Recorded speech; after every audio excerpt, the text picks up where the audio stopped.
Good evening. Welcome to Grand Blanc Township Board meeting for Tuesday, April 29th. If we call a rise for the pledge, please. I pledge allegiance to the flag of the United States of America and to the republic for which it stands, one nation, under God, indivisible, with liberty and justice for all. Clerk Robertson, would you please call the roll? I would be happy to call the roll, Mr. Supervisor. Trustee Fike. Here. Trustee White. Here. Trustee Hugo. Here. Trustee Brown. Here. Treasurer Yancho. Here. Myself, here, of course. Supervisor Bennett. Yes. 7 members present, a quorum.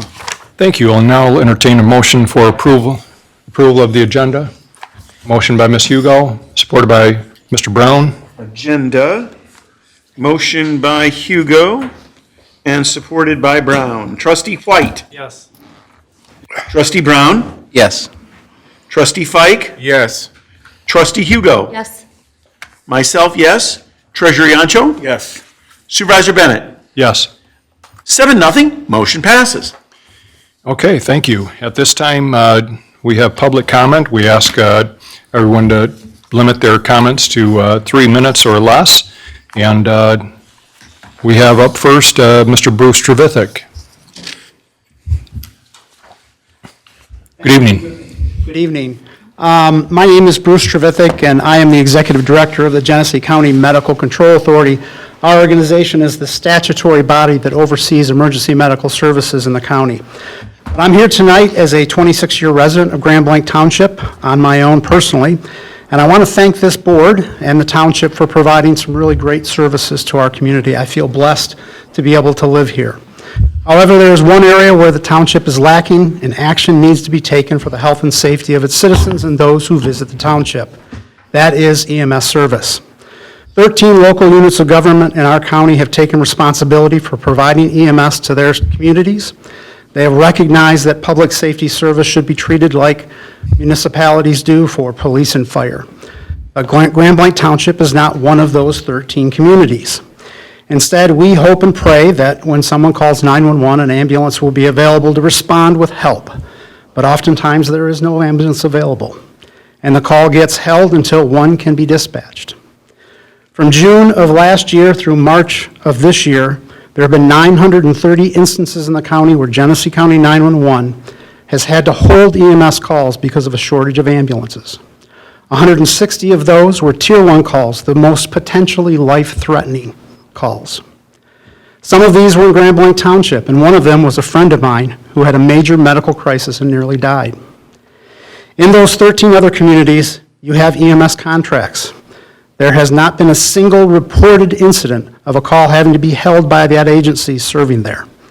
What does this tell us? It tells us that there is a need for local governments to provide this critical public safety service.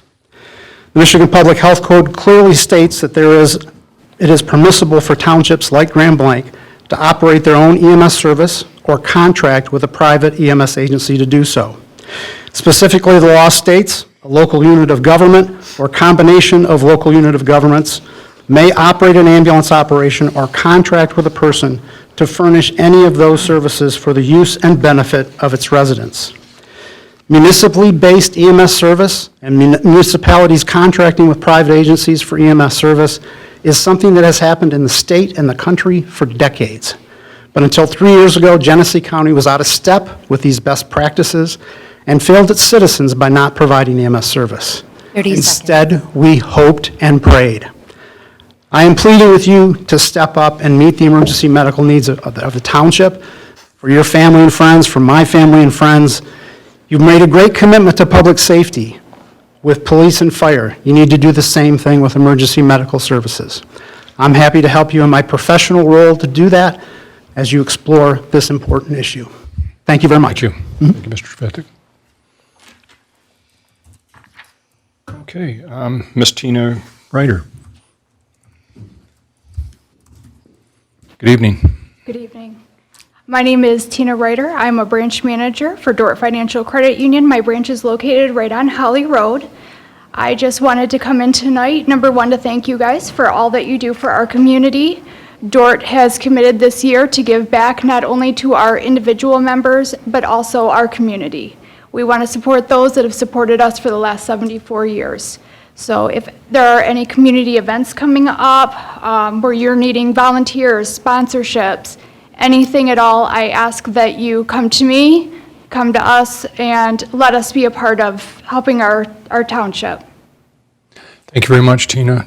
And we appreciate the crew of people you had at our cleanup day on Saturday, too.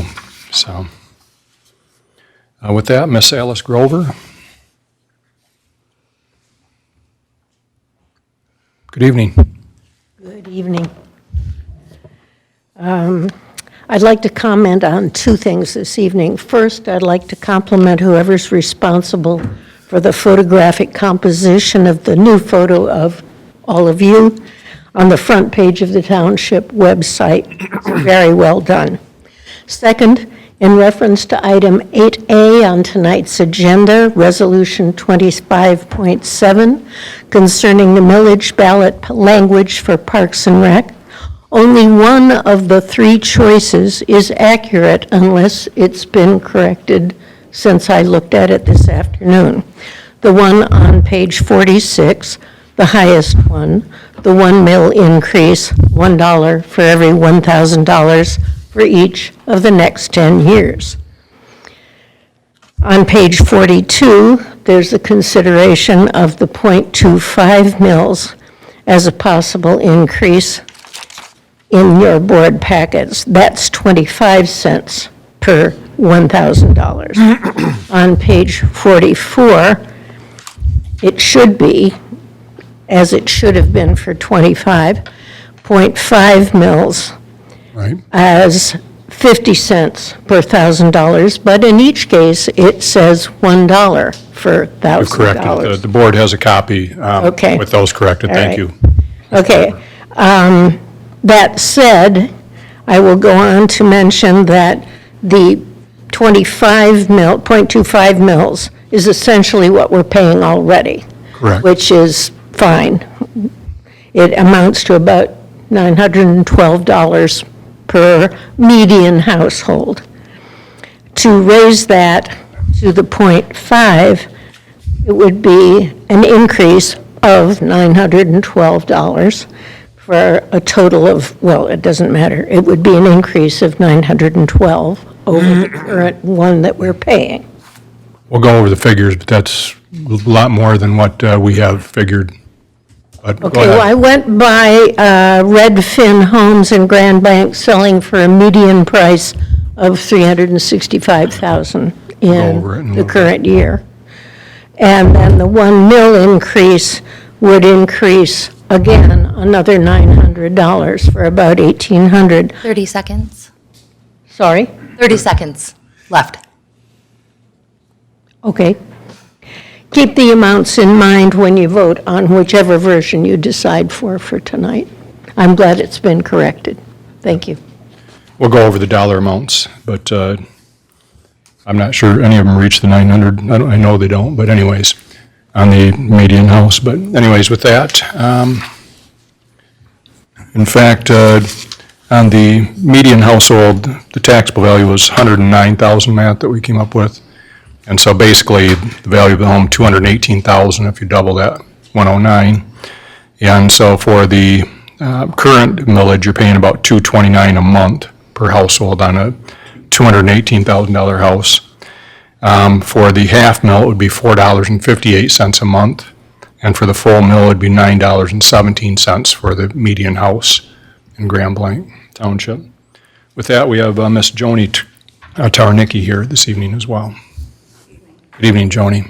Hi, I'm Joni Towernicki. I'm at 5500 Woodfield Parkway in Grand Blanc, and I'm here tonight as an individual citizen to tell you that I support the 1 mil increase for the Parks and Rec. Parks and Rec and outdoor recreation is something that's very important to me and to our family. I know how much it adds economically to the community, particularly Bicentennial Park. It brings in a lot of sports and teams and fills our hotels, and it adds a lot to Grand Blanc and to Genesee County. I do ask, though, from the information that I've seen, a lot of the investment would go, and understandably so, Bicentennial Park needs a lot of update and a lot of infrastructure, but I would ask that the trails, sidewalks, linear parks take a little bit higher priority as you move forward. It would be very nice for us to be able to walk or ride our bike to the park and enjoy that. There was some talk about maybe adding a trail around the pond. Maybe we could do some sidewalks to get to the park before we do things like that. So I would just ask that you kind of review some of that. I think that adding additional sidewalks in the linear parks and helping us get to the parks that we have is a great investment in the community in terms of making a place where young people want to stay. I have kids that are now graduating from college, and they're starting to look at other communities that are more active and have that kind of infrastructure. And selfishly, I really want them to stay in Grand Blanc, and I'd like our friends' kids to stay in Grand Blanc. So I think that this kind of investment is something that will keep our young people here too. And I look forward to the day when I can ride my bike to the grocery store and out for dinner for all the restaurants that we have growing in our community and ride my bike to the park. And so I think it's a wonderful investment in our community, and I support it. Thank you very much, Ms. Tornicki.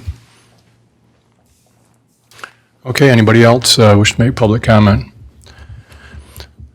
Okay, seeing none, we'll close public comment, but I would like to just take an opportunity to introduce a couple of individuals. We have even though we haven't officially sworn him in yet, but we have our new fire chief here, Chief Junt, and please give Chief Junt a warm welcome. So I think we've determined we're going to do the swearing in a couple of weeks here, right? Yes. So I'm sure everybody's looking forward to that, but Chief Junt started on Monday, right, or yesterday? Yeah, so very good. Also, here this evening, we have Alexandria Nassar. Alexandra is on our agenda this evening for the Planning Commission, and we appreciate you joining us this evening. So, okay, with that, we'll move on to our public hearing, and we have a public hearing to collect input on the DNR Trust Fund grant, and who's going to speak on that, Ms. Roberts? Good evening. It's a similar grant, actually the same, almost exactly, to the Recreation Passport Grant that we introduced a few meetings ago and submitted. This one requires, it's the same grant. We would actually receive a little bit more grant funding from this grant, the trust fund grant, but this requires a public hearing for the application, and so. Can you talk about what it would cover, what types of things that we're looking for? This one in particular is for pickleball courts, and we did discuss this, but it's pickleball courts, it's the lighting, it's the pickle glass that, for the sound, it's park benches, it's a pathway to the pickleball court. So we're really hoping for a positive outcome on this Right. opportunity. Mr. Supervisor, Yes, shall I open the public hearing at 6:14? unless anybody on the board has a question for Ms. Roberts with regard to the pickleball courts. So Mr. if you Fike? apply for the grant, Yes. would we see this year, or would it be really more next year? No, we won't even know about the grant until December, likely, maybe even the end of December of this year. So they're both DNR grants that we've applied for, and it's the exact same project. So hopefully we get one or the other. This trust fund grant, they have more money, so we're more likely, and they fund a little bit more. The recreation passport is up to $150,000. The trust fund grant is up to $200,000. So the township actually has to commit less on this one. Okay, if nobody up here has any questions, we'll go ahead and open the public hearing to see if there's any input. 6:15 PM, Mr. Supervisor. Okay. Is there anybody that would like to speak with regard to the trust fund grant from the DNR with regard to the pickleball courts? I know there's been lots of interest in pickleball courts, and from the artist rendition of what they're looking at, it thing is beautiful. So it'd be great with the glass around it to keep the wind out, and especially on a day like today, right? I'm not sure you'd be able to keep the ball on the court, but anybody wish to make comment? Okay. See no comment, we'll close public hearing at, 6:16, Mr. Supervisor. all right, very good. Thank you, Ms. Roberts. Moving on to item number 6, we'll have a privileged presentation from Chief Rennie regarding our police department's 2024 annual report. Yeah, thanks for having me. It's my pleasure to present to you our 2024 annual report. And I was told to keep this brief, but I'm going to try to stay focused on the PowerPoint because this really is my passion, is to speak about police work, so I might be a little long-winded, so forgive me. Sarah, we'll But cut you first off. off, what's that? Sarah's keeping the timer on you. I'm just kidding. I'm sure Melissa is too. But first off, I'd like to thank my direct boss, Mr. Limita, who's not here today, every single board member who is in front of me today, yourselves, and most importantly is all of our residents for your support and everything that the police department does. And it really does take a village to accomplish what we set out to do, and that's to keep our residents safe. So it's our residents and the board support and Mr. Limita's that helps us solve, prevent, and detect crime and give us those resources. So thank you for that. So, and if you recall last year, the board put out a survey to the residents of Grand Blanc Township.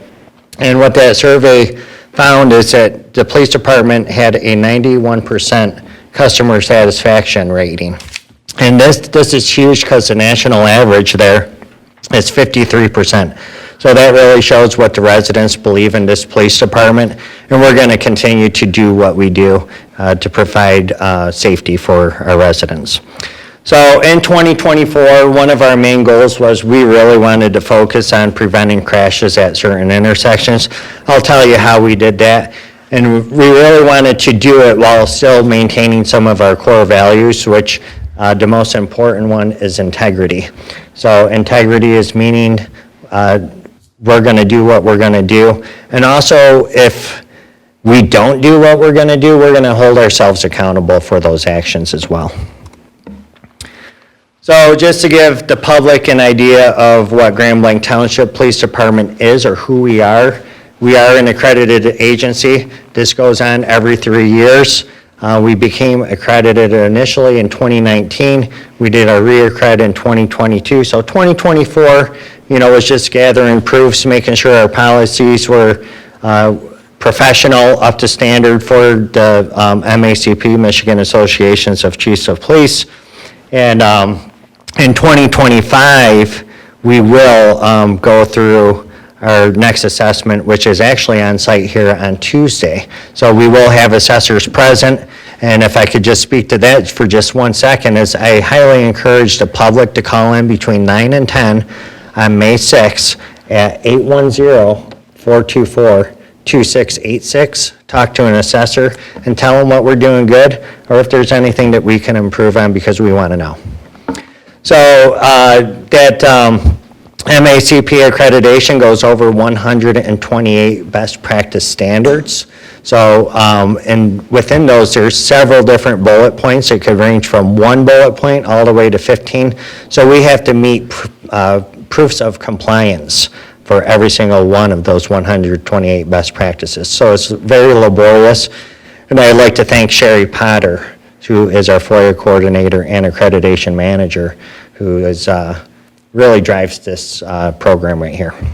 So our organizational structure is we are a 24/7 police operation. We do have a dispatch center that takes non-emergency phone calls. And then we were budgeted last year for 45 sworn officers. We did not quite meet that, and I'll get to that here in a little bit. We were at 42. And overall, we have some civilian staffing as well, to where we have 62 total employees. So this is our command staff. This is the sworn personnel. So we kind of drive that mission about where we want to go and what we want to accomplish. But I got to say, when you have good, competent, highly trained men and women, you just get out of their way and let them do their jobs. And I can't say enough about all our staff, to where we really just get out of their way, let them do their jobs. And they come to us to say, hey, we need this resource to make our job a little bit easier, or to be able to solve, detect, and prevent crime better. And that's when I come to you. So thank you. So our patrol division, so in 2024, we did have 34 sworn officers. We do work 12-hour shifts, and there is a sergeant, a road patrol sergeant, assigned to each and every shift. So this is, out of those 34 sworn officers, last year alone, we hired 7 brand-new officers. So that's a big strain on our police department, because you got to realize that there's somebody that has to train those officers. Each one of those 7 officers that went through or came through last year, they go through a 14-week field training program. So they're partnered up with a senior officer, so that's very time-consuming as well. So our department core values: respect, integrity, compassion, fairness, honesty, and courage. And then we do have special units. We had the K-9, the bicycle patrol, motorcycle patrol, co-response team, which we'll get to that here in just a minute. School resource officers, FANG, which is a undercover narcotics officer. It's a state police concept team. We do assign somebody out to that. And then GAIN, which is the Genesee Auto Investigative Network. So that's ran by the Genesee County Sheriff's Department, and we do assign an officer out to that. And if you recall, last year for 2024, that position is funded 60% through the ATPA, and with that, we were able to get 20 flock cameras throughout the township. So that helps us solve, detect, and prevent crime. So our traffic safety initiatives, like I said, that was one of our major goals that we had as a department. We wanted to reduce traffic crashes at certain intersections. So one, we knew that we had to bring some awareness to the public, so we created a social media post that identified where are you most likely to be involved in a traffic crash. And we identified the top 10 intersections from the year previous. So there's a big difference between an accident and a crash. So accident, if a deer runs out in front of you, you can't control that, but crashes, they are preventable. So we really wanted to focus on crashes, and I am really proud to say last year in Grand Blanc Township, we had 1 traffic fatality, and that was an accident. It was not a crash. So that was early on in the year. It was night. A elderly gentleman had walked out of a senior living facility and on Baldwin Road and was walking right on the roadway at night, and a young lady came driving by with traffic coming the other way too, blinded by the headlights, and tragically hit him. So that is an accident. That is not a crash. So 0 crashes resulting in fatalities for Grand Blanc Township. And I do have to say that's probably, I would like to think, is from our initiatives that we're out there doing. So we wanted to identify those areas like we did. We wanted to provide education. Those education could come in the form of a warning. However, we know that oftentimes a warning just isn't enough to correct some behavior. So what we did is we came up with a program. We called it Crashes Are Preventable.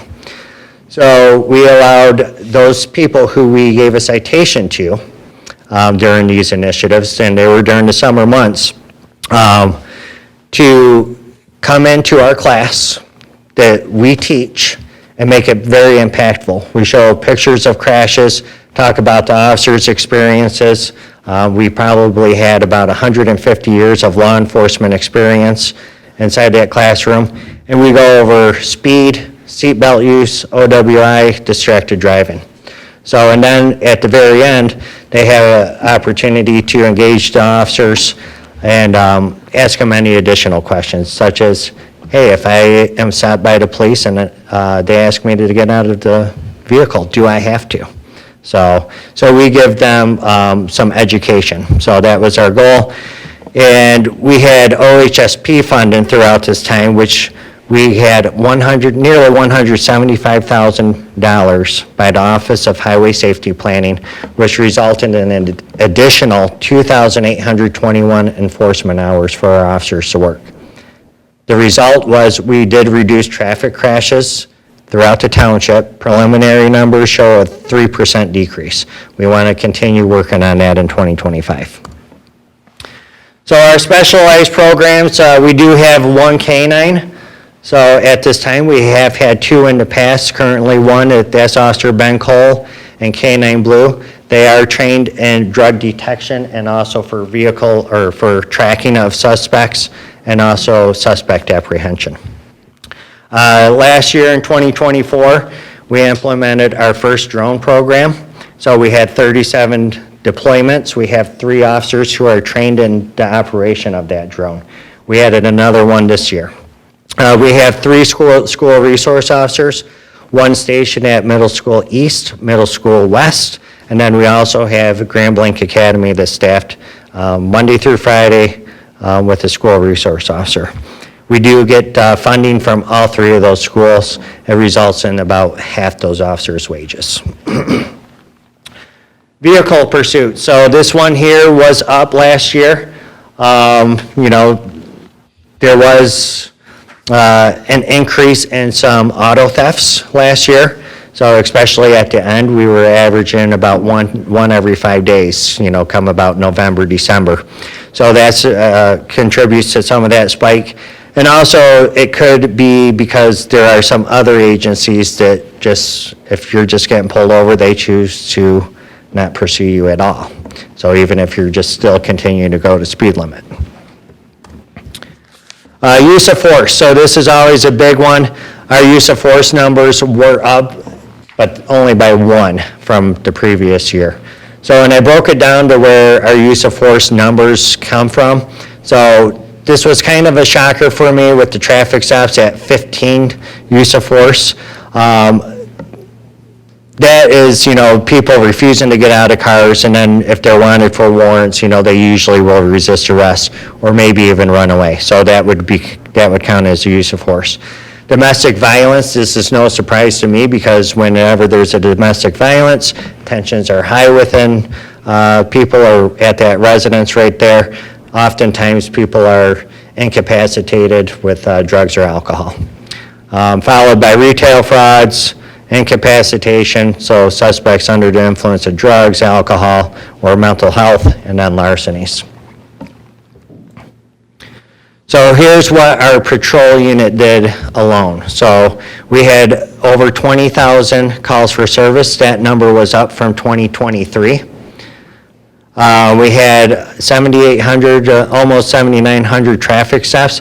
Now that number is down just a little bit from 2023, and as I said before, when we had those 7 brand new officers, now those officers are tied up inside a 2-man unit. They're still learning, so I would account for that little, it's about 200, maybe 300 lower than our 2023. So, but that's why I think that our traffic stops were down just slightly. Arrests were up at 1,760. And this is really good because of all those contacts. I could include business contacts, I could include public relations events, but just with these ones right here, our use of force rate was under 1%, even under 0.25% of all those contacts that we made. Our crisis intervention team, last year we obtained a grant. It was for $207,000. We partnered with the Genesee Health System, and we paired one of our officers up with a social worker. They go and they respond to mental health related calls, and they also do a lot of follow-up calls. So obviously when they work Monday through Friday, 8 to 4, we had to come up with that to make that position lucrative for the mental health worker or our social worker through GHS. There's calls after hours. So, and they get all those calls that our officers ends up responding to, and they're responsible for conducting follow-up. So in 2024, they responded or had 59 cases assigned to them. It's a great team. They're doing very well. And we also have 8 certified officers in crisis intervention. Our detective bureau, They've been assigned 1,078 cases just here in 2024. Our Detective Bureau consists of 4 detectives and 1 sergeant, and then there is a lieutenant. There's also those undercover officers that are assigned to them. And that's a lot of cases because they got to work the car larceny cases, the stolen vehicle cases. They work CSC or criminal sexual conduct, assaults, domestics, and they're also appearing in court. They're testifying in court. So with a staff of about 6 people, that is a lot of cases that's on their plate every single day. They're never truly caught up in the Detective Bureau. Support services, we have 5 full-time records or dispatchers that answer non-emergency calls, 3 part-timers. We have 3 part-time cadets. That cadet program has really kept us afloat. So of those 7 officers last year that we hired, 3 of those were cadets. So came from our cadet pool. We have 1 evidence room custodian. I have 1 admin assistant, Ronell Irvin, who does a tremendous job, 2 FOIA and accreditation personnel. Our public outreach, so we like to be out in the community. This year is just a little bit of what we do. National Night Out, which is held on the first Tuesday of every August, right here at the police department on the lawn. We'll be doing it again this year. Draws a big crowd, about 1,200 people come. Shop with a Hero, something that all our officers really love to participate in. We get to community those underprivileged young kids in here, give them pizza, dinner, and then we transport them out to Walmart to where we shop together. We invite the fire department in as well. And the kids have a blast, and our officers are just like kids again as well. So it's a great program. Coffee with a Cop, we're actually hosting one of those here coming up. It's going to be at Big Apple Bagel, I believe, on May 20th. And that's going to be from 8 to 10. So we conduct those throughout the year. And then, like I said, our crashes are preventable course that we talked about. So that's what we accomplished here in 2024. We're not looking to get our foot off the gas pedal by any means. We're going to continue moving forward and keep on pushing.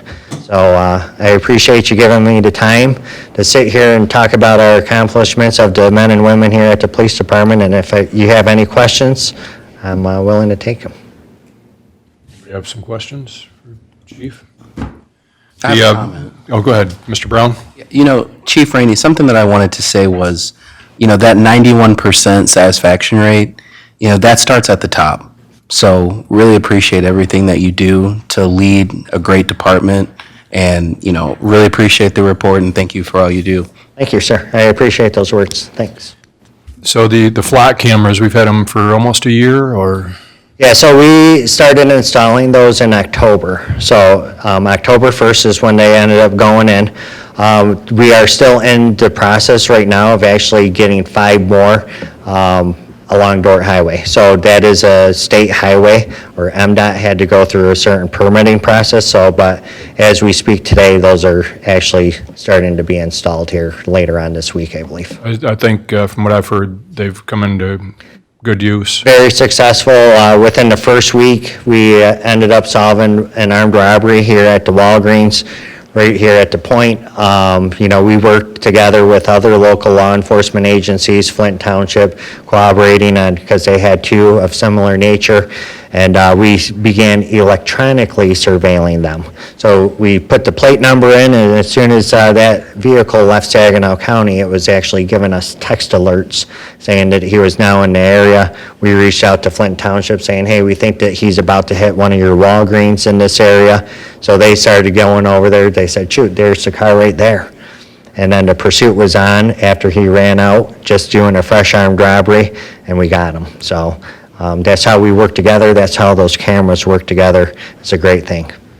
Presentation looked fabulous, too. I know. Thank you. Much more to it than what everybody saw. But the other thing I just wanted to comment on is you brought up the, I forget the formal name, but it's where we have the mental health professional with our The co-response team. response. I can't say enough. So many of our situations that we run into, whether it's a domestic issue or addiction, what have you, that, maybe the easiest thing for a lot of police departments, just lock those people up, but it really causes recidivism, and we end up our police keep going to the same place. And with this co-response team, hopefully we can get these people some help that reduces the number of time our police have to visit their home for similar situations. So- Yeah, that's the goal of the team, is to reduce the recidivism.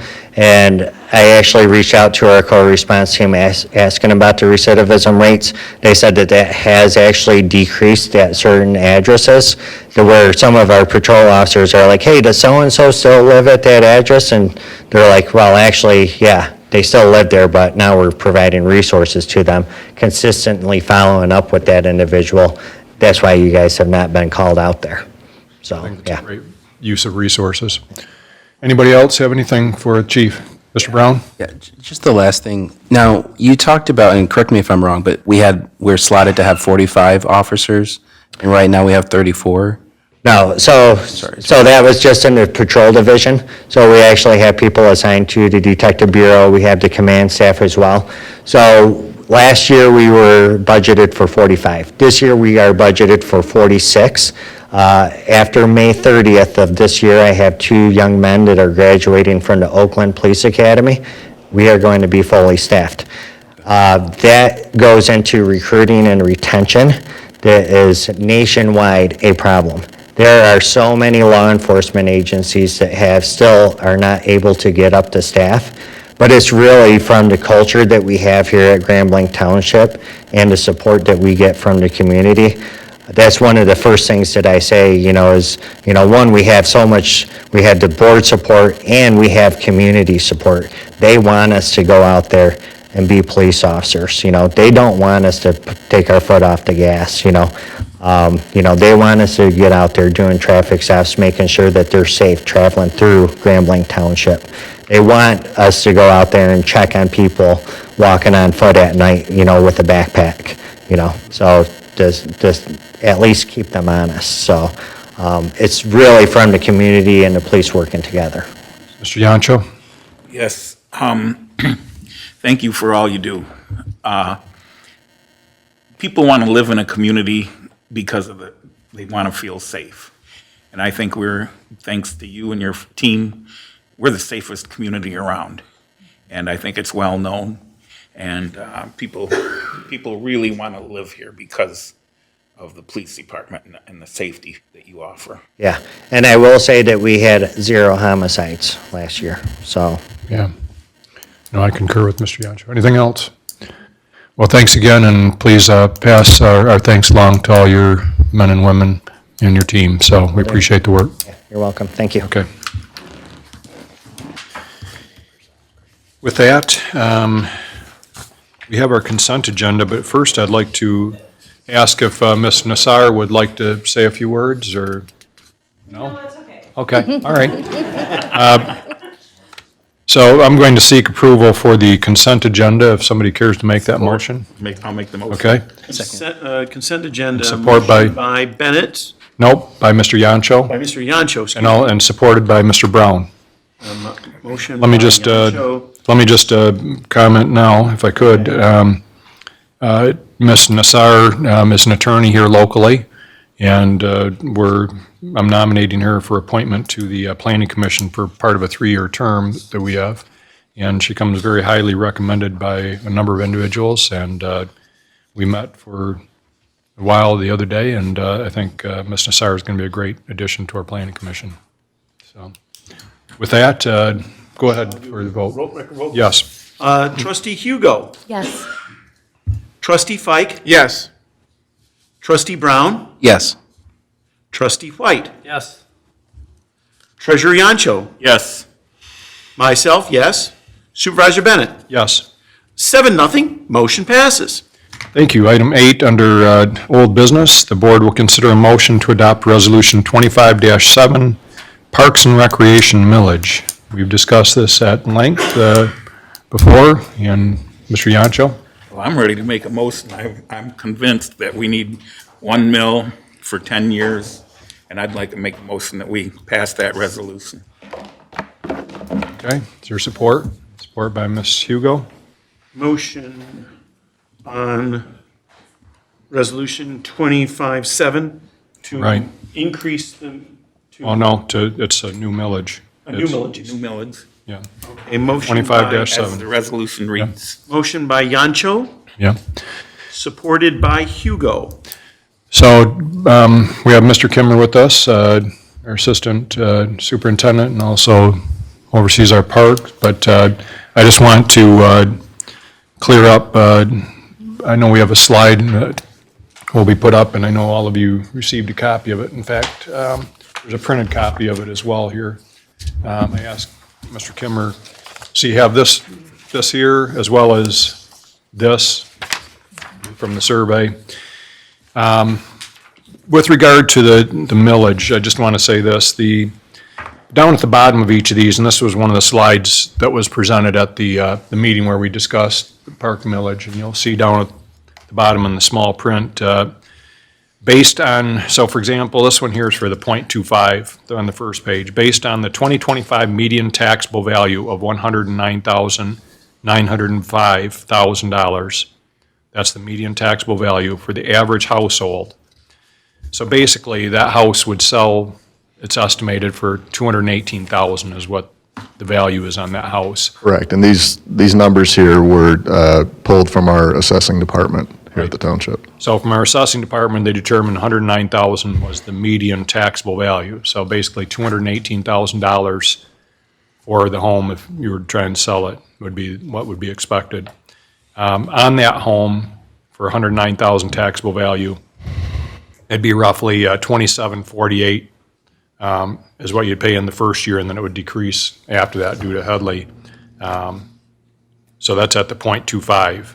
And that's what people have been paying right now, is that basically .25 or less because of the Headley. Correct, yes. And then for the .5 mil, based on the 2025 median taxable value, same dollar amount, $109,000 home roughly, Yes, $218,000. and keep in mind that taxable value most likely will rise Right. year over year as well. Exactly. But with the Headley Amendment, these Correct. go down. Yeah. The average household would pay $54.96 in the first year at half a mil. For the 1 mil, same value home, $109,000 taxable value, $218,000 value. You're looking at, the average household would pay roughly $9.17 a month, $9.17 a month, or $109.92 in the first year. So is that, I just read it from our sheets here from our Yes. assessing department. So, Yep. Those sheets were just taken from these 3 summary slides that we have. It's basically the same information I had on the other presentations, but just wanted to condense it down for you tonight for the 3 different options of the resolution that you have. So these lists, Mr. Kimmer, I talked with you earlier today, but these lists aren't necessarily a list of what we're going to do of each one. This is kind of the idea of the ballpark of the scope of things that we could accomplish. Correct, yes. And the first list here under the .25 mils, again, that's kind of the essentials projects that we've identified that we really need to take care of at, mainly at Creasy Bicentennial Park. As we get out into a half mil, there are still some essential projects on there, but a little more of what you might call a wish list of what either the community has identified or you guys through your strategic planning or our Parks Department. And then if you get out into the full mill, now we're talking about, you know, we may have the ability to expand pathways, splash pad, amphitheater, some of those bigger items. We may have the ability to do that, possibly look at acquiring future land for pocket parks. We could potentially even start discussions about a community center. I don't know about the likelihood of building a brand-new community center, with this millage, but we could get some serious discussion started on that. Bloomfield's building a new one, right? They are. So we took a trip down there to visit their splash pad, actually, and the West Bloomfield Township is also going to be building a new community center. They actually put that out for it was a 20-year, $25 million bond that their voters approved in 2024. So just to give you guys an idea of a price tag of a new Looked at the community center. Waterford, they just passed a millage, I have not looked at that. once they passed a millage for a new community center of some sort. I haven't Okay. Yeah, I can look further into that and bring that information to you guys as well. done that, but, yeah, none of these millages will get close to raising the kind of money for that, but Sure. And obviously, every community is different size-wise of scope of what they need in a community center. I believe Midland, a few years back, was north of 40 million for a community center. So, just, yeah.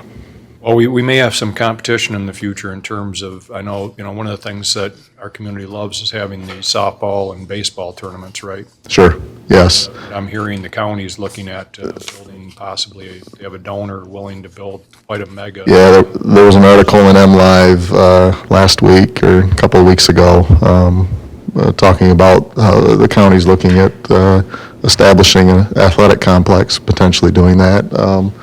So, that could, For 80 acres. 80 acres, 60 to 80 acres.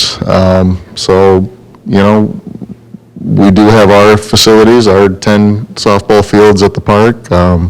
We could definitely put some money into those fields as well to make those a little more attractive and competitive if we have to. Okay. Any thoughts, questions, concerns? I guess, survey that we took, where did that show the community center was like 70%? Community center was in favor, 70% in favor. And just as a refresher on that, the support for a full mill was at about 57%. Support for a renewal at a quarter of a mill was north of 70%, 74, I believe. So if we allow the voters to decide on this one mill and they decide, no, we don't, we have time to come back to them for half mill, right? We do. If we wanted to get it on the ballot for November, we would have maybe a week or two to file the paperwork after the results of the August election. However, we will collect at least one more time on the winter tax bill of 2025. So worst case scenario, we could put something on the ballot next year in 2026 if we feel like we'd be rushing that at the end of this year. Mr. Yancho? I look at our park as a jewel of our community. I drive through the park often. I live on the south side of town. And it's often packed where you can't find a place to park. And I mean not park in the parking lot. I mean the grass is full. It's amazing how many people come and enjoy that park. And I think that if we made some of these upgrades, we'd have even more people enjoying this park, so. Absolutely. I guess, I look at whatever we do as an investment. When I first started out on this board, the park was falling apart. The bleachers were falling apart. There's a lot of hazardous things out there that we've been able to get up to speed on most of that stuff. But, I had somebody at a local municipality say, hey, parks break even, don't they? And I said, no. We contribute a significant amount of money just to operate in it, let alone just capital improvements. And I'm not talking about growing anything, I'm just talking about maintaining, with the capital improvements. And that's basically what we have the money to do right now, is to maintain what we have. Correct. We want more pickleball. I was up in Vienna Township last night, and the complex they're building with, 6, 8, 10, I forget what it is, how many pickleball courts,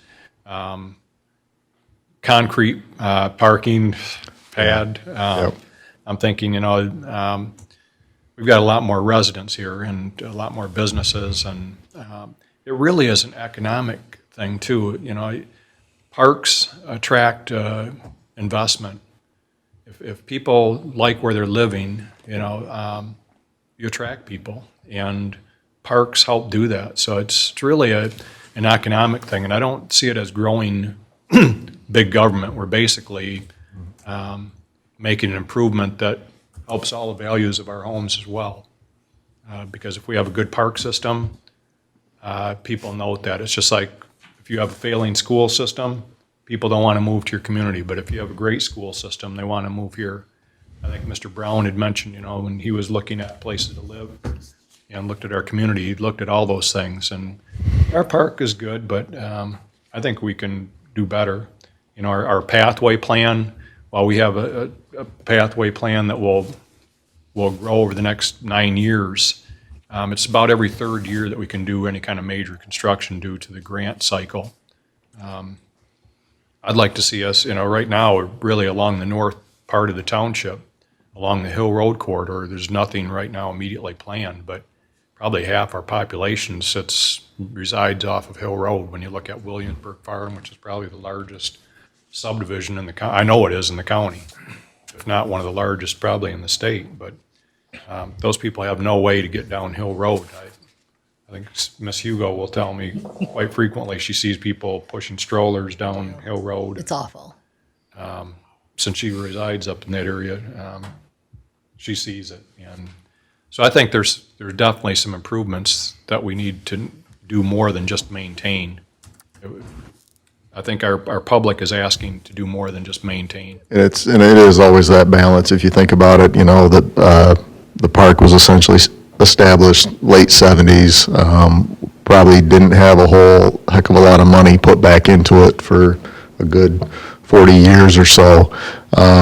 So, you know, it's finding that balance of maintaining what we have or improving what we have to get it to an acceptable condition, while also, you know, meeting the demands of the residents of what they want to see out there at the park. We've been able to do okay so far with the $250,000, but certainly an increase would allow us to have a more aggressive timeline with addressing some of the long-term maintenance needs while meeting those future needs as well. Mr. Fike? I take a little bit of a more conservative approach to this issue. Sure. I love the park. You guys have done a great job. I especially love the Christmas thing. Santa's there, we're good friends. But, you know, we've got a tough economy right now, and especially for people on fixed incomes, it's kind of a bit of a hit. I would have no problem supporting doubling what we currently have, which would be a 50 mil, 0.50. 0.5, yep. 0.5. 0.5. But to go to a full mill, to me, seems a little excessive. I mean, we're building a new fire station, we're doing all this other stuff. I think maybe we should rein it in a little bit. And certainly, these things on the 0.5 mil sheet are worthy items. And I think if the economy were a little bit better right now, that the 1 mil items would be appropriate as well. But I'm just thinking right now, timing, you know, we got tariffs and all that stuff that are, you know, weighing on people, and they're kind of pulling back a little bit, that maybe it's just not the best time to do this whole thing. My thoughts. Well, thankfully, the fire department, and the chief's here, so, but isn't costing residents anything more. We're doing that within the scope of what we already have budgeted and saved, and we've got the plan for doing that without increasing any taxes or asking for an increase. So that's the benefit of, you know, of our planning and taking care of unfunded liabilities, because that's freed up a ton of money, and we want to continue pursuing those things. You know, while we pursue unfunded liabilities and doing lots of projects, it also means that Parks and Rec is going to basically only get what they're getting right now. And like I said, when COVID hit, basically that fire station and the DPW building doubled in cost. We were able to rein in that cost. But you're looking at the park millage and saying what those millage dollars could afford is only going to be half the value of what we've been able to do, if you get what I'm saying. That basically, we're not going to be able to do everything that we did in the past with those dollars because it costs much more. We had a bridge out there that cost, a couple of years ago, cost over $200,000 to replace it. We go to replace that today, it probably is double that. So there's increases to the operating costs of the park as well, and to the, whatever we're looking at improving, so. Ms. Hugo? To piggyback on Joel, I do agree with you that times are tough right now, but I also think that people have $15 to go spend at Taco Bell, and this is going to be like 31 cents per day for a month. I would eliminate something, personally, in my budget, and pay this because I know that it will make our community better. So you're saying for the full mill, Correct. so $9 a month or whatever? Mr. Yancho? As I pointed out to our chief of police, having those things like parks are what makes people want to move to our community. Good police department, fire department, parks, and schools. And people want to move to Grand Blanc because of those things. But I think that our park deserves to have some improvements made to meet the needs of the people. And I think that our survey from last year shows that. And I can't disagree with Mr. Fike, but I'd like to see the people have an opportunity to weigh in on whether they want to pass the mill or not. Okay. Mr. White? I just have a question. We talked a lot about parks in other communities. Do these communities restrict their parks to their residents? A lot of them? I don't know for sure. It seems, my understanding is a lot of the Oakland County, you have to essentially be a resident or have a card or membership or something. I mean, we're talking about increasing the number of people coming to the park, but who's going to be the people that we're increasing coming to the park? Are they going to be township residents? Or are we going to be attracting people from outside the township that we're going to be subsidizing? Yeah. We do charge a little bit higher rate for non-residents for any of the programming. So if, for example. Programming and facility rentals, yeah. Right, so they pay a higher amount. Correct. I know that here on Metro Parts down in Metro Detroit, I buy an annual sticker for that. I think, the residents get a little bit of a discount on that, annual pass, but they don't get in for, at no cost. They have to buy the sticker as well, but it might be a little bit cheaper for them. Some of the water parks, the residents get a little break. But I think, who was it that I saw? I think Waterford and then Saginaw, just two, they put in a water park, or not a water park, but a splash pad. Yeah. And I believe they're charging for that as well. So it's something we can look at. We've said, for example, if we did a splash pad, we would look at how we handle, charging and wristbands and that kind of thing. Correct, yes, resident versus non-resident rate. The model that West Bloomfield Township utilized was, they have different sessions. Yeah, what I'm They saying. have different sessions of when they allow people into the splash pad, so you buy a wristband for an hour and a half, 2-hour session, and they run about 3 per day. So that's an option as well. Right.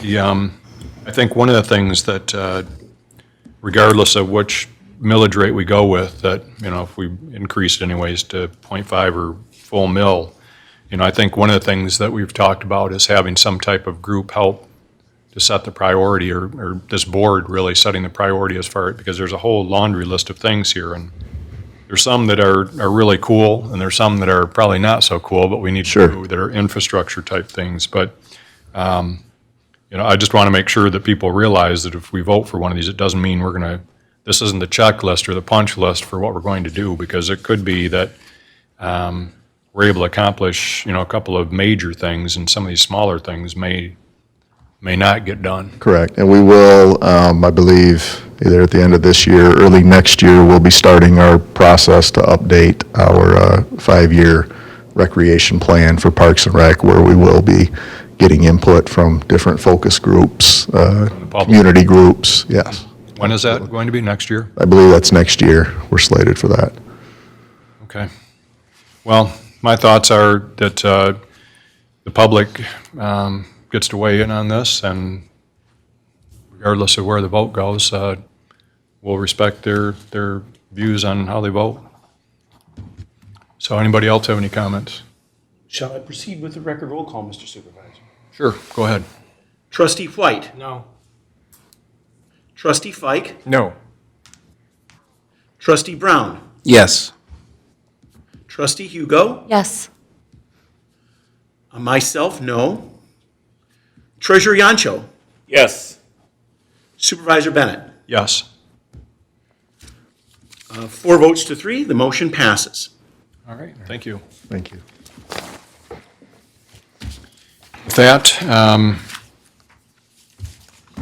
next item on the agenda is the board will review the goal areas identified for the 2025-2028 strategic plan from the work session of April 5th, 2025.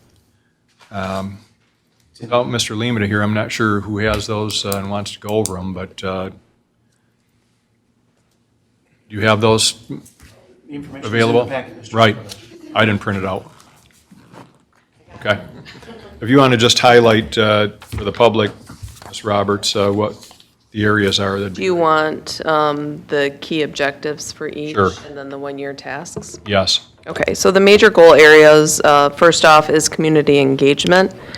And the key objectives for that would be allocation of police and fire, 911 EMS response time, engaging with the county, supporting business development and jobs, supporting activities, focus on eclectic groups, so all the different groups that we have out there, and then civic education. The one-year tasks for this goal area would be begin the plan discussion or task force for EMS for the fire department, include lift assist, charging for lift assists, because right now we don't do that and it's become an issue. Bringing in someone to assess our current strategy for community engagement, like an outside consultant, so we can form that. Citizens Academy in the fall of 2025, a task force to work with the county and surrounding Alliance townships. Goal area number 2 is infrastructure to prepare for growth within the township. The key objectives for that is the sanitary sewer at Bicentennial Park, sidewalk north, it says, I believe that was probably the Hill Road project that you're Okay. talking about. And Saginaw Street? And Saginaw Street, Point North Right. sidewalk as well. I think the word point maybe got, I think that, yeah, that was where I got lost there. Traffic planning, improving mobile home parks, paved roads in the parks, road EMS, McCandlish, et cetera. I'm not sure what that means. Yeah. Some of this were notes that were taken, so. Zoning, more flexibility for lot size. We spoke about that as well. One-year tasks for infrastructure were plan and study for the new township hall. That's strategic planning for future. Plan and study for the community center, millage for parks and recreation, joint township board with planning commission related to housing. So a joint meeting with the township board and the planning commission to discuss housing. And then goal area number 3 was community development, moving forward with Tech Village, supporting a range of housing development, and developing Henry Ford Health Park. And some of this obviously would be us supporting that growth, not developing it ourselves. So just one-year tasks are moving forward with Tech Village, a timetable for the campus development at Henry Ford, and then allowing flexible zoning. in different areas of the municipality. Goal area number 4 was Parks, Recreation, Community Center. Does everybody have that on there? You probably don't have to read through the rest of it. Okay, But the key objective for that one is park, recreation, community center, indoor activities, what have you. So really, the next steps is that we're going to get together with our department heads, right, Ms. Roberts? It looks like review and revise this here. Is that the this is thoughts? the report from Lou Bender, and so this hasn't been finalized. Edited, And so it is getting together with the department heads and making sure that we all are putting together your vision correctly. And then you will go through it and you will approve it based on, what we put together. I guess we would ask that if there's things that are missing from this that you think are key points, that email myself, Ms. Roberts, or Mr. Lemata, or Mr. Kemmer, one of us, and let us know what you see that's missing, or and we'll see our best to get in there. But the other thing is we want to have the department heads look at this so that they're giving their input on Absolutely. this. So, all right, thanks, Ms. Roberts. I know you weren't planning on doing that, so sorry to put you on the spot. Okay, with that, under new business, one of the things that we hear residents claiming for is more restaurants, right? Besides the Trader Joe's and the Whole Foods, restaurants are right up there with it. What's that? So, to skip over 9A. No, I'm getting to that. Oh, okay. Oh, I'm sorry, yes, I did skip something here. Let's see here, I guess you're right, Mr. Yancho. So 9A is the board will consider Resolution 25-8 for approval of a Michigan Liquor Control Commission special license application for the Red, White, and Brews 5K event. And we have Mr. Kimmer to talk about that. So not a restaurant yet, but that's coming up. Not yet. All right. Good evening. Good evening. So the resolution before you tonight is for the Red, White, and Brews 5K event to be held at the park on June 13th. From 6 p.m. to 11 p.m., same thing as last year. We had this event. It was quite successful. We will have tips, certified bartenders there, staff Right. there. I have the application. It's been approved by Chief Rennie. So just looking for a resolution of support tonight so I can send this on to the Liquor Control Commission for approval. Making the motion, Ms. Hugo. Supported by Mr. Brown. Any questions? Motion by Hugo, Any discussion? supported by Brown on item 9A. Any questions or concerns? No. Okay, go ahead. Trustee Fike. Yes. Trustee White. Yes. Trustee Hugo. Yes. Trustee Brown. Yes. Treasurer Yancho. Yes. Myself, yes. Supervisor Bennett. Yes. 7-0, motion passes. Thank you. The board will consider a motion to approve Resolution 25-9 in support of the DNR Trust Fund grant application and $100,000 in financial commitment, if awarded, for a pickleball court at Creasy Bicentennial Park. And this is basically the resolution supporting the public hearing that we had earlier. Correct, and committing the $100,000. Right. Okay. We'll keep our fingers crossed. We get the grant. I'll make a motion to approve that resolution. Okay. Motion by Motion Mr. by Yancho, support by Mr. Fike. Supported by Fike on item 9B. Trustee White. Yes. Trustee Brown. Yes. Trustee Fike. Yes. Trustee Hugo. Yes. Myself, yes. Treasurer Yancho. Yes. Supervisor Bennett. Yes. 7-0, motion passes. Thank you. Item C, the board will consider a motion to award the Holly Road Water Tower minor repairs and exterior washing and exterior washing of the Baldwin Road Tower, Saginaw Street Tower, and Embry Road ground level storage tank. Basically a contract with Fedewa Inc. for $29,400 and authorize the Township Superintendent to execute all related contracts and documents. Good evening, Mr. Boggs. Good evening, everyone. Sorry, I combined two projects, so that's fine. very long. Not a problem. So in a recent inspection, we found that part of the Holly Road Tower was not up to the 10 state standards, which Eagle kind of governs a bunch of states that set waterworks standards. So, so this contract will get those repairs done, and I also had in the budget for cleaning the exterior of the towers, the mold from condensation and stuff. Right. builds up over time. So we would like to get this stuff done this summer and get our tower back up to standard. I don't know if all the board members realize, but to have one of these towers, water towers repainted, we're looking at probably close to $1 million when they, right? 800,000 No, so inside and out. Baldwin Tower was a little different it was expensive because there was some delamination. So, but if you just have to overcoat it, it's probably low six figures. Okay. Well, it's important we maintain them regardless, and save money on that. Any questions, concerns?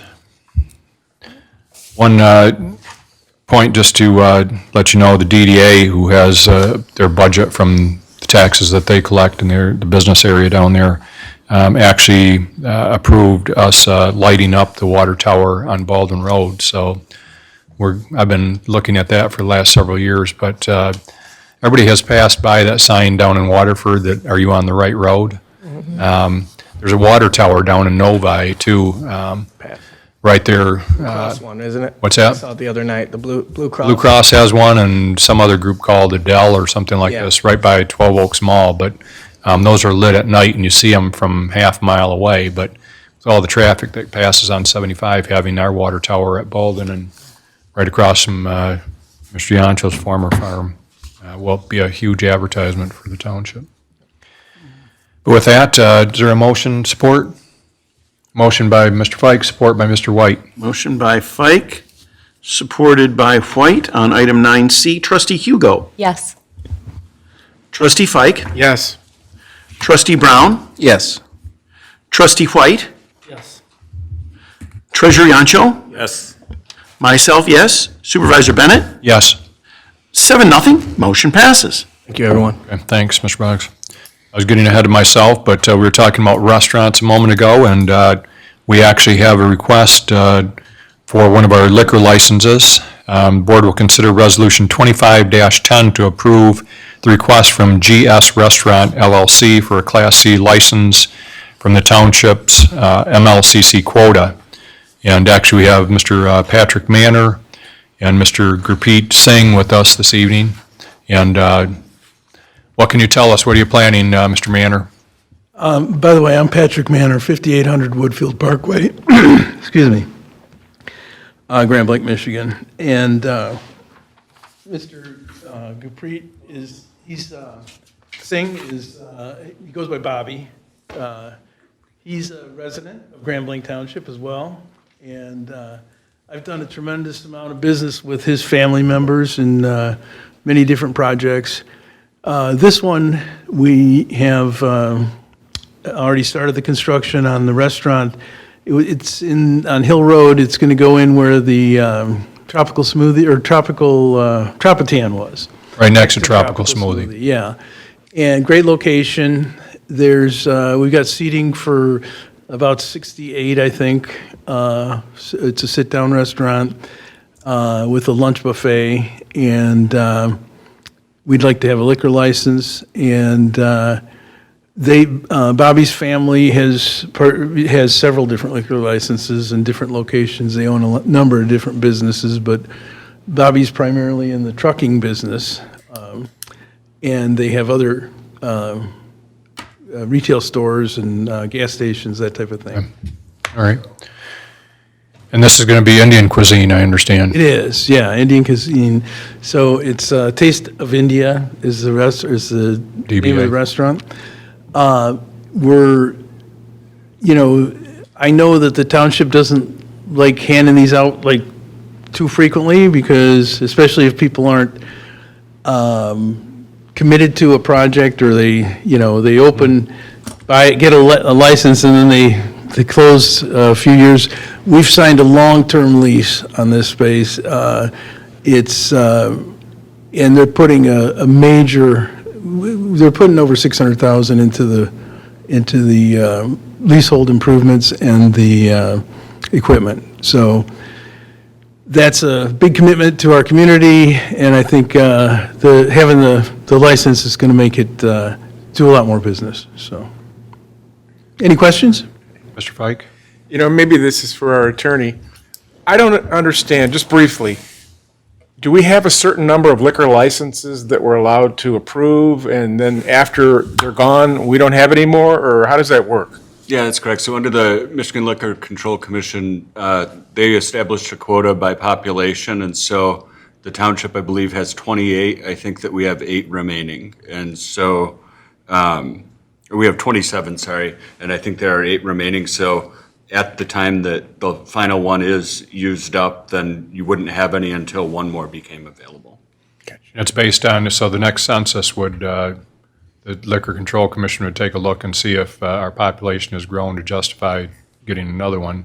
We have another restaurant right now, too, that we awarded one to. They aren't quite open yet, but I understand they're continuing to work on it. It's where the former Cece's Pizza was, and it's going to be a Korean barbecue. And they're local people as well. Yeah, right. Yeah. They're doing a nice job over there. Yeah. Any questions for Mr. Manor or Mr. Capit? Yes. Making the motion, Ms. Hugo? Motion. Supporting? Motion Just a by quick Hugo. One question. Yep. How long is the lease that you've signed? The first portion of the lease is 5, and then there's 3 more 5-year extensions. So they're tied in for 20 years. Okay.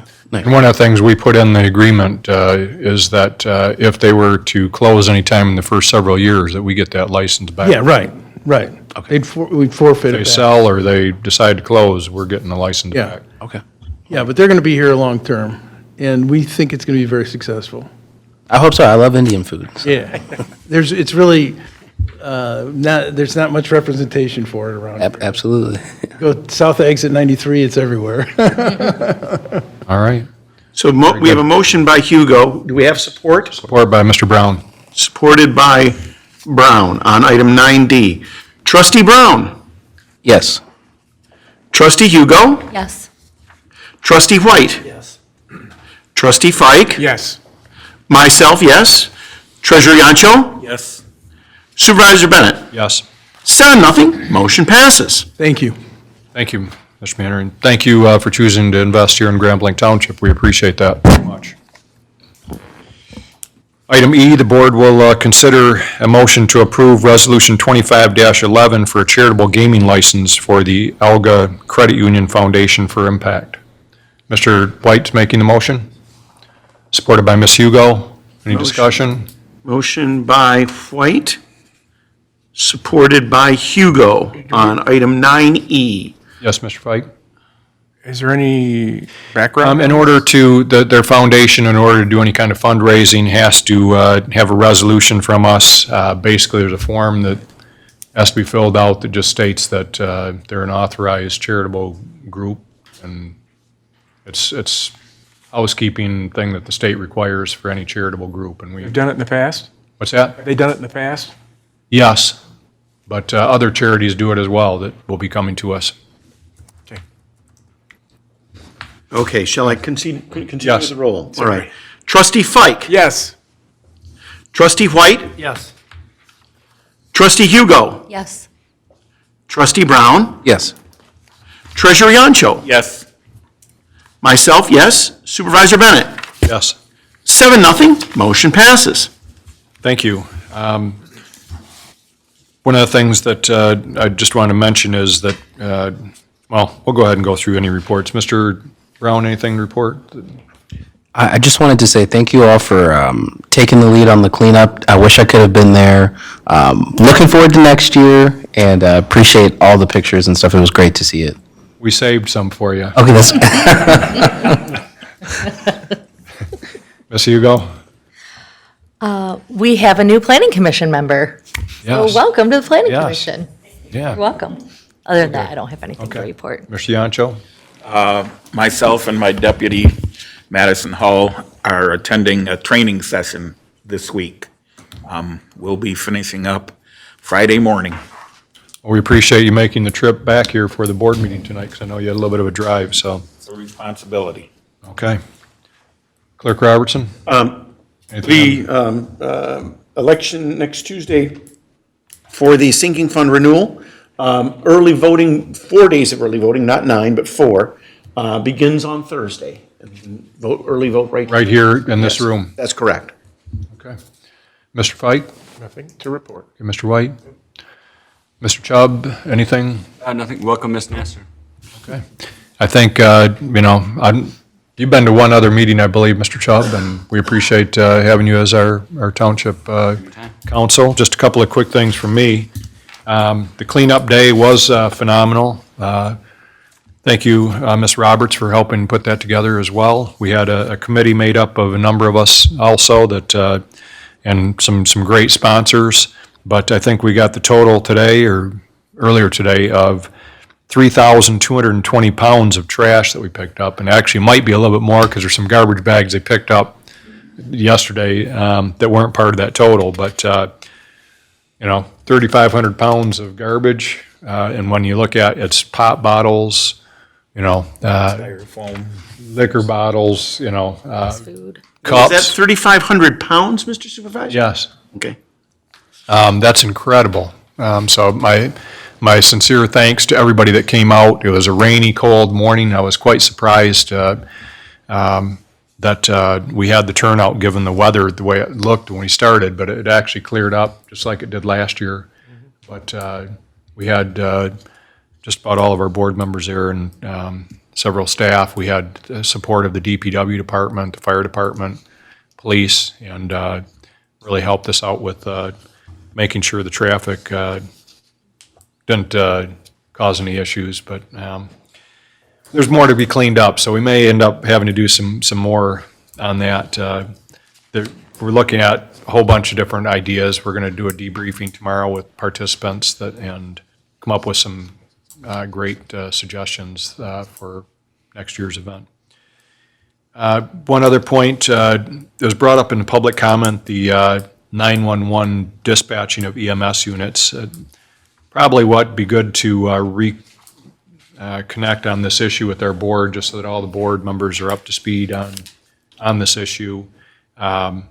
We believe that the 911 is operating contrary to state statute.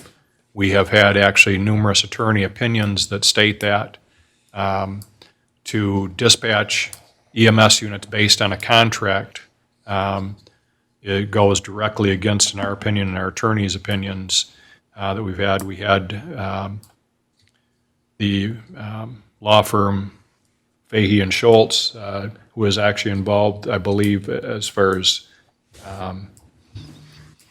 writing an amicus brief the first time the county was sued on this issue, so they're very well informed. They wrote an opinion a couple of years ago for us on this, so there was no gray area in terms of whether it was legal or not, but to have contracts flies in the face of going with the closest available EMS unit, and we feel that life is valuable and that you shouldn't be worrying about a contract when somebody's life is on the line, that you should be going with the closest available EMS unit, and the state agrees with us. So we'll bring everybody up to speed on it, but I don't think this board in the past has ever been interested in breaking the law. And one thing to keep in mind, when you knowingly are breaking the law, your insurance policy is not going to cover you. So no matter what kind of insurance you have, you're on your own. But with that, again, thanks to everybody that helped. I think we had over 100 volunteers on Saturday for the cleanup. And also, I think we're going to, one of the committees that we've had in the past was our police committee. And I want to make sure that our board's okay. I want to appoint Damon Brown to that police committee, if everybody's okay with that.